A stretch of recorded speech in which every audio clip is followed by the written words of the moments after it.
Well, good morning.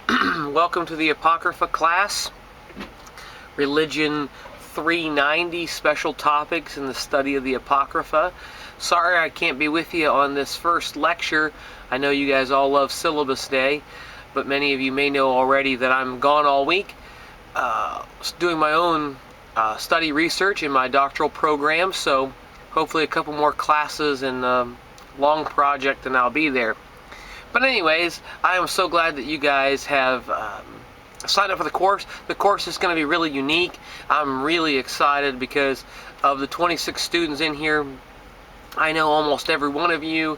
Either you've had me in class or you know me outside of class, and you guys are really some of the better students that we have at the university. You're very bright, very thoughtful, which I think is going to be a very interesting piece to our class. You add a lot to the classroom, and I think that's going to be really important in a class of this nature.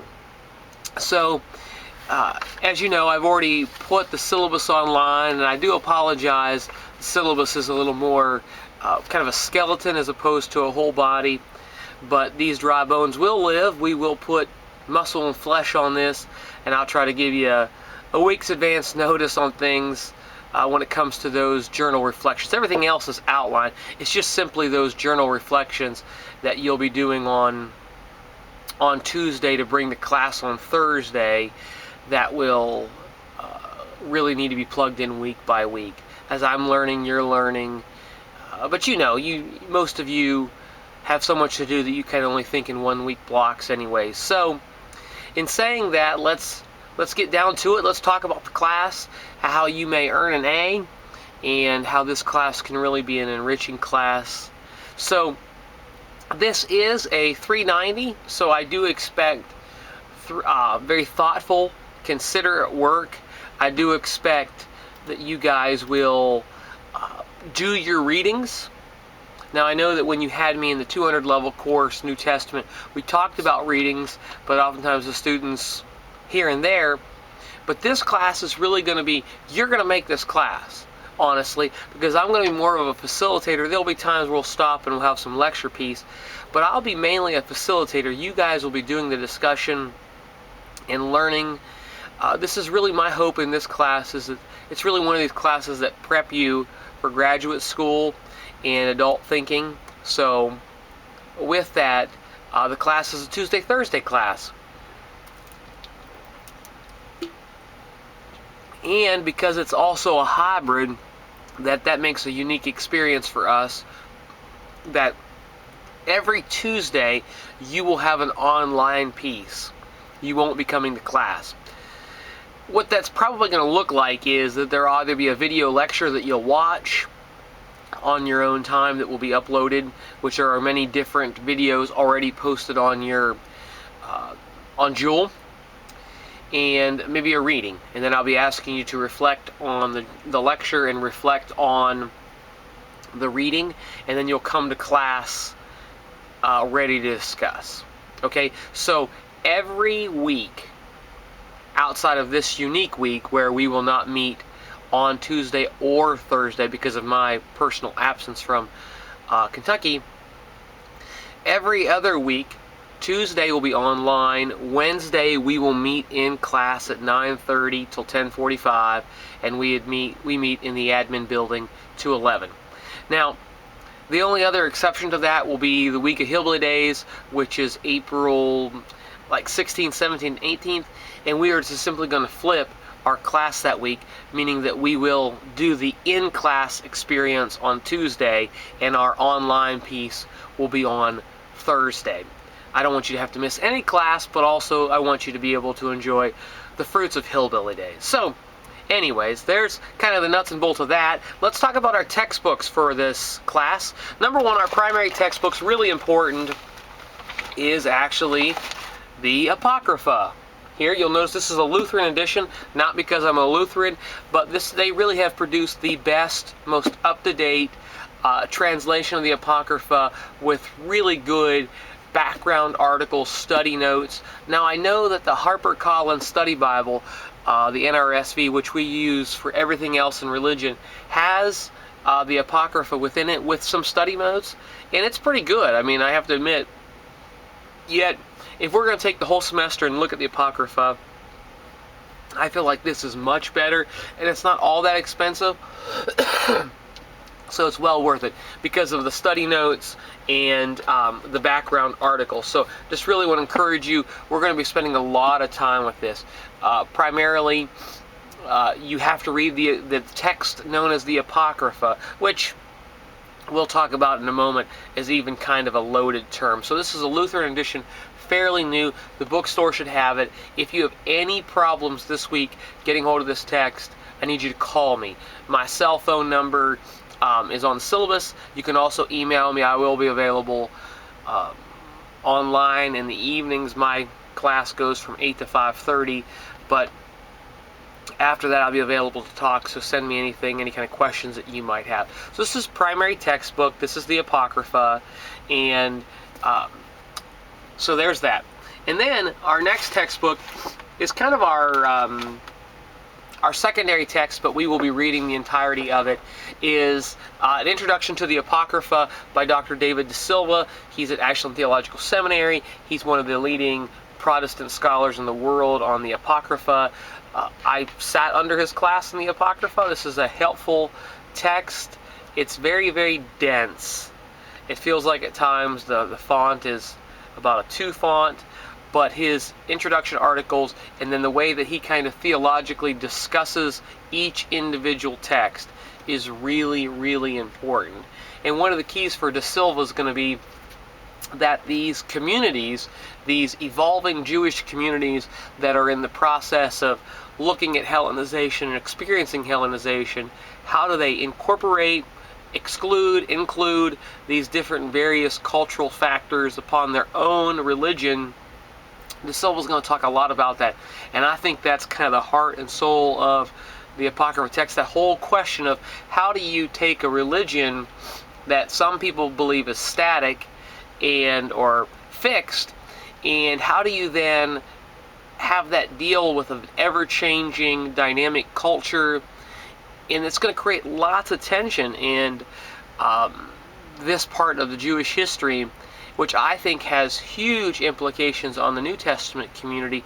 But even in that unique period, that 400-year window in the Old Testament period, or the Hebrew Bible period, that will really create a lot of interesting dynamics. So we'll talk a lot about that. You'll hear me a lot in this class. We're going to talk about inclusion and exclusion, and even the ways that in these texts they were kind of deeming some things out of bounds and some things kind of within bounds, and how that then divides, separates, but also changes the very dynamic of religious practice within Judaism, and then the implications for people like Jesus and Paul and James and John, early Christian leaders. So our third textbook, which I have not made required, and I've kicked it back and forth, maybe I should, maybe I shouldn't, is this textbook known as From the Maccabees to the Mishnah, and it's a Jewish history, and it is just simply very well written. It's a very easy text to get through if there's such thing as a Jewish history book that's easy. This is fairly simple. Dr. Cohen's a Harvard prof, and you could get away with not having this book in the class, but 3 times I'll be asking you to read 3 different chapters from this book. So you got to figure out how to do that, whether you interlibrary loan it or 3 people in the class buy it and you all share it. But there will be a time where you'll need this textbook. So, I mean, I personally would encourage you to buy all 3, keep them on your shelf or in your Kindle or on your whatever, and or your Nook, I should say. But anyways, I would encourage you to have all 3 of those texts, but the primary one of the Apocrypha, you just can't at all pass the class without that. So overall, what we're going to look at each of the individual texts. We're going to see their story, why the Jews believe that they were important, and at times, sometimes that's going to be kind of a mystery, because the Apocrypha,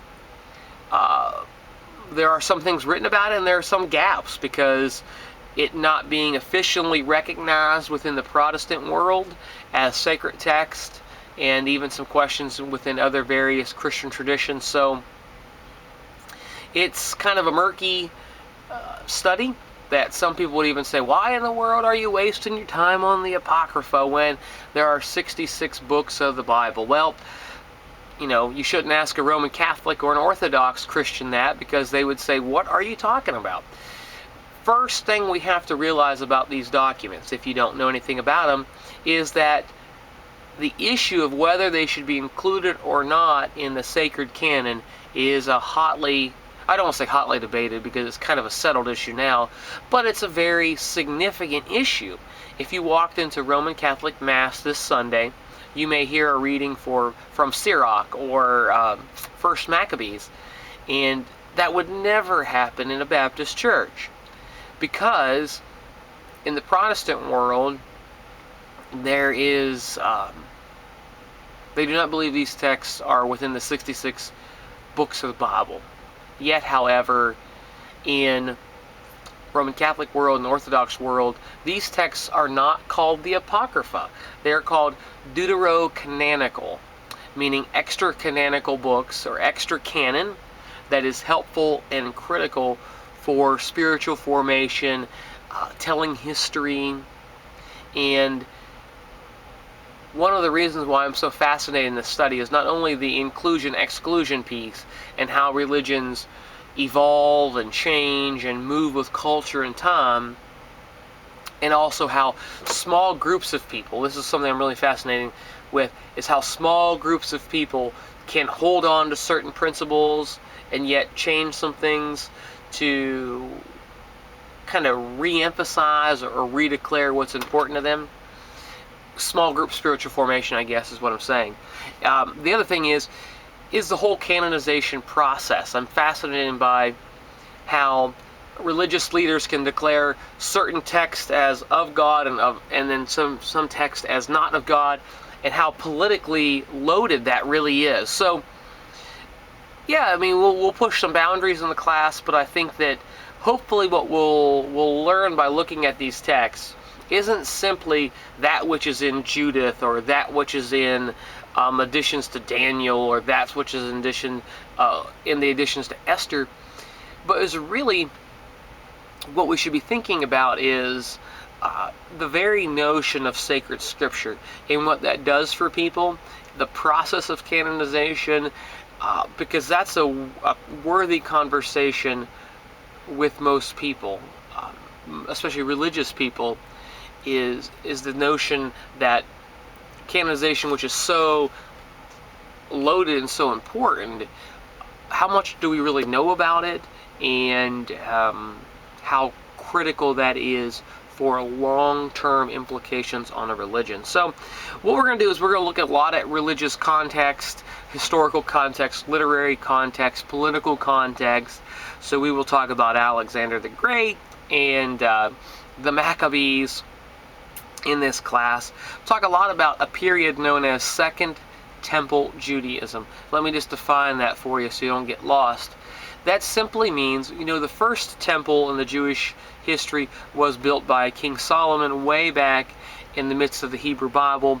Well, when the Babylonians came in 587 and captured Jerusalem and destroyed the temple, that closed, which is known as First Temple Judaism. Second Temple Judaism starts after the beginning of the release of the Jewish captives in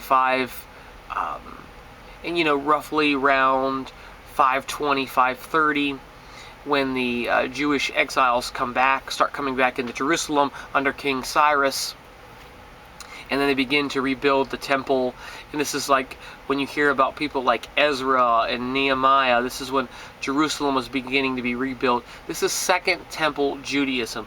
Now, Second Temple Judaism is also a time-limited period because it closes in 70 CE, when we know that the Romans came in and destroyed the temple. So Jewish history centered around the temple in Jerusalem, and this critical piece or period known as Second Temple Judaism around 520 BCE to about 70 CE, which really includes all the factors that will go into influencing Jesus of Nazareth in most of New Testament Christianity, period. So we will look at the historical context, the content, what's actually in these documents. We will also look at this discussion of distinctions and inclusion. Hopefully that you will be able to relate these texts back to the study of the Hebrew Bible, and then finally you will find some kind of personal impact or importance in these documents to carry you on. So that's kind of what we're looking at in the class. But class is really going to be built on discussion. I see this as a seminar and me as a facilitator. Dialogue, respecting one another, also making space for all voices in class. No one dominate the conversation. So as we continue to look on the class, this is hybrid, of course, so you'll have to participate online. That's going to be really critical. If you drop the ball online, it's like dropping the ball on half the class. When I look at the syllabus, or when I look at the roster, what I see is a high-level group of students, so I could see many people doing really, really, really well in the class. So let's talk about actually how the class will be set up for grade-wise. Number one, your online journaling piece. Every Tuesday you will have a journal entry that you will be doing online for me, as many of you did in the past when it came to New Testament. What I mean is, 12 font, Times New Roman, 1-inch margins, double spaced, submitted all on Joule so I have record of it. Simply, I don't need your name, or I don't need the date. I don't want any kind of things to cloud the top. Just simply put the title of the paper and then write about your paper. Now, for every class period or every Tuesday that you'll write 2 pages, at least 2 pages. If you want to go on, some of you are very windy. If you want to go on and on and on, that's fine, that's great, but it has to at least be 2 pages. And that counts for your Tuesday attendance, so you have to submit it if you want credit for Tuesday. And that also will kind of become the beginnings of the catalyst for our conversations, okay? Every week you will have them, and you'll have the writing prompt on Joule because it's not yet on your syllabus, which again I apologize for that. So in saying that, then the other thing we have is a research paper. And because this is a 390 class, we should be doing upper level religion to get you ready for seminary or graduate school. And number one, it has to be a topic related to the Apocrypha. That shouldn't be a shock. And you have a couple different project options, 3 options really. Option number 1, you're going to find this on page 6, okay? Possibilities, option 1, that you can develop a particular topic, theme, or tradition in one or more of the books. And then what I want you to do with that, let's say you want to look at the notion of immortality. The notion of immortality in the Apocrypha text. So you definitely want to look at a text on wisdom, and you'll go throughout and maybe look at other ways in the Apocrypha to handle that. So you're kind of trying to show me a systematic way that the Apocrypha deals with that. But then you also want to boomerang it back and look at, does this present a new message or a continual message and belief about immortality that is presented in the Hebrew Bible? So it's kind of twofold there. I want you to address the fact, has this topic evolved, changed, or stayed the same from First Temple to Second Temple Judaism? Option number 2.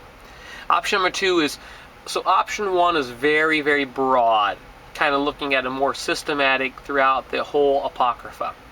Option 2 is more laser focused. It's an exegetical paper. So if you choose to do option 2, Dr. Donna DeSaro-Reynal has written a really good explanation of exegesis that I'll share with you if you want to do option 2.